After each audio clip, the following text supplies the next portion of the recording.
गरीब के घर आई जादुई थाली। एक छोटी सी बस्ती थी जिसका नाम था रामपुर। रामपुर एक पुरानी और शांत बस्ती थी जहां ज्यादा लोग खेती बाड़ी और छोटी मोटी मजबूरी से अपनी रोजी रोटी कमाते थे। इस बस्ती के एक कोने में एक छोटी सी झोपड़ी थी जहां रामू अपनी माँ सावित्री के साथ रहता था। रामू सिर्फ 12 साल का था और उसकी माँ बीमार रहती थी। घर में न पैसे थे और न ही रोटी का सहारा। रामू रोज सुबह उठकर बस्ती के अमीर लोगों के घरों में पानी भरने, झाड़ू लगाने और छोटी मोटी नौकरी करने जाता। लेकिन जो पैसे मिलते वो सिर्फ माँ की दवाइयों में खत्म हो जाते। 2 वक्त की रोटी मिलना भी उनके लिए किसी सपने से कम नहीं था।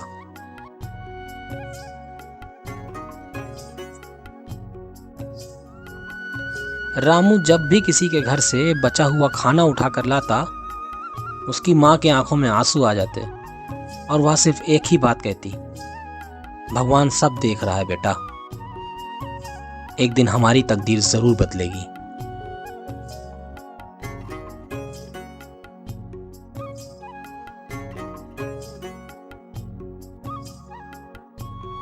फिर एक दिन रामू ने देखा कि पास के गांव में एक खेत की जुताई का काम चल रहा है। रामू ने सोचा कि वहां शायद कुछ काम मिल जाए। रामू वहां पहुंचा और जमींदार से पूछा, क्या मुझे कुछ काम मिल सकता है? जमींदार ने कहा, तुम तो बहुत छोटे हो, कभी काम किया है?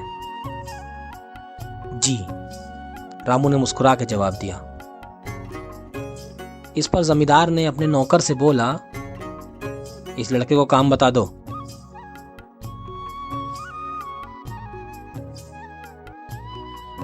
रामू अगले दिन से ही काम पे जाने लगा।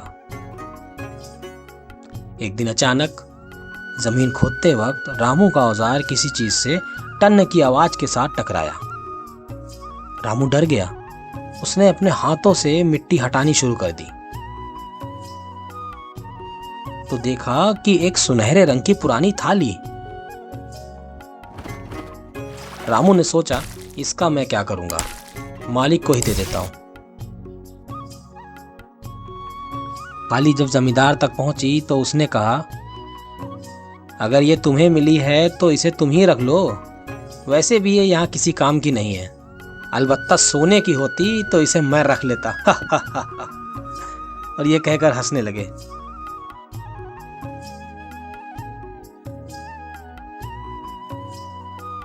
शाम को रामू उस थाली को घर ले आया और माँ से बोला, देखो माँ, मैं क्या लाया। जैसे ही माँ ने उस थाली को देखा, उसका चेहरा उदास हो गया और बोली, बेटा, भूख थाली से नहीं, उसमें रखे खाने से मिटती है।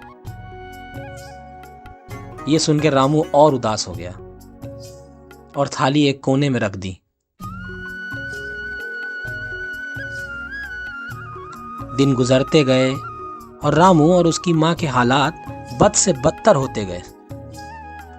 और अब तो ये हालत थी कि एक दिन रामू आधे पेट खाना खाता तो एक दिन माँ। थाली को तो जैसे वो भूल ही गए थे।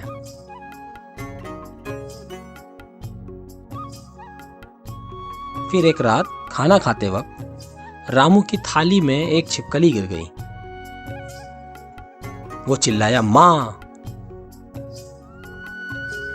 जब माँ ने देखा कि रामू की थाली में छिपकली गिर गई है तो उसने कहा, इसे मत खाना, अब सुना है छिपकली में जहर होता है।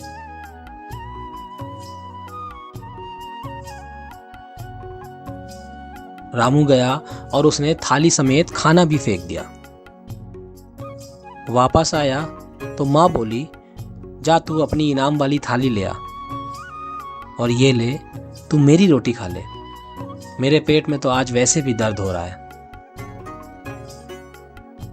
रामू गया और सुनहरी थाली ढूंढ लाया। माँ ने जैसे ही उस थाली में वो रोटी रखी तो एक सुनहरी रोशनी हुई। रोशनी इतनी ज्यादा थी कि कुछ दिखाई नहीं दिया।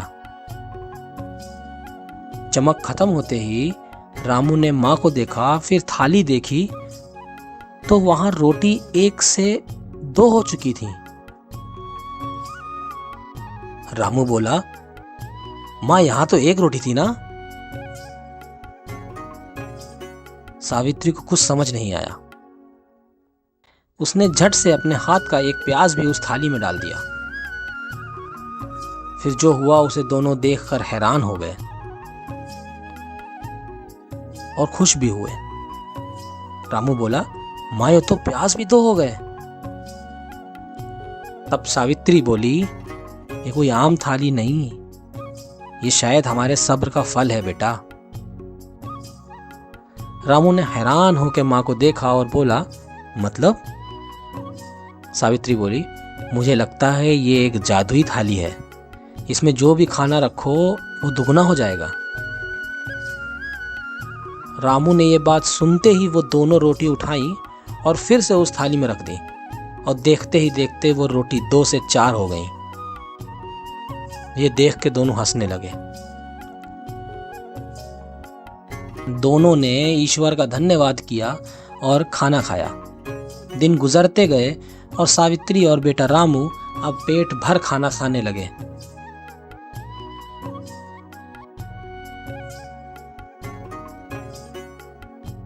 एक दिन रामू ने सोचा कि अगर हम लोग एक छोटा सा खाने का होटल खोलें तो कितना फायदा होगा।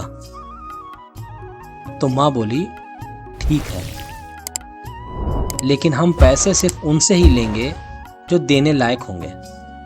जिनके पास पैसे नहीं होंगे हम उनसे पैसे नहीं लेंगे। अगर ईश्वर ने हमें ये थाली दी है तो हम इसे गरीबों के हित में इस्तेमाल करेंगे। रामू भी मान गया। होटल शुरू हुआ, लोग आने लगे। जिनके पास पैसे होते वो पैसे देते, जिनके पास ना होते वो दुआएं देते। वक्त के साथ रामू और उसकी माँ के हालात सुधरने लगे। दोनों हंसी खुशी और अपनी जिंदगी काटने लगे।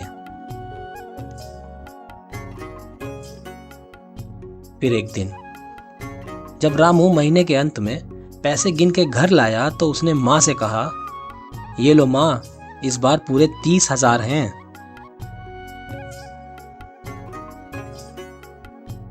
सावित्री ने जैसे ही हाथ में पैसे लिए, उसके हाथ से वो 500 का एक नोट वो सुनहरी थाली में गिर गया।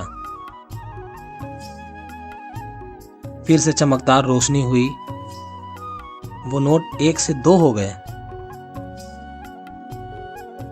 जैसे ही माँ सावित्री कुछ सोच पाती, रामू ने उसके हाथ से सारे पैसे छीने और थाली में रख दिए और देखते ही देखते वो पैसे 30,000 से 60,000 हो गए। दोनों हैरान होकर एक दूसरे को देखने लगे। फिर आगे क्या हुआ, नेक्स्ट पार्ट जरूर देखिएगा। नेक्स्ट पार्ट देखने से पहले ये जरूर सोचिए कि क्या ईमानदारी से मिली ये शोहरत लालच में बर्बाद हो जाएगी। कमेंट करके जरूर बताएं। अगर मेरी कहानी आप सबको अच्छी लगे, आपके दिल को छू जाए या कुछ सिखाए तो सब्सक्राइब करना ना भूलें। आपका एक सब्सक्राइब मुझे बहुत खुशी देगा। और कमेंट में ये ज़रूर बताएं कि किस टॉपिक पे कहानी चाहिए। मैं कोशिश करूँगा इंशाल्लाह लिख सकूँ। शुक्रिया आप सबका।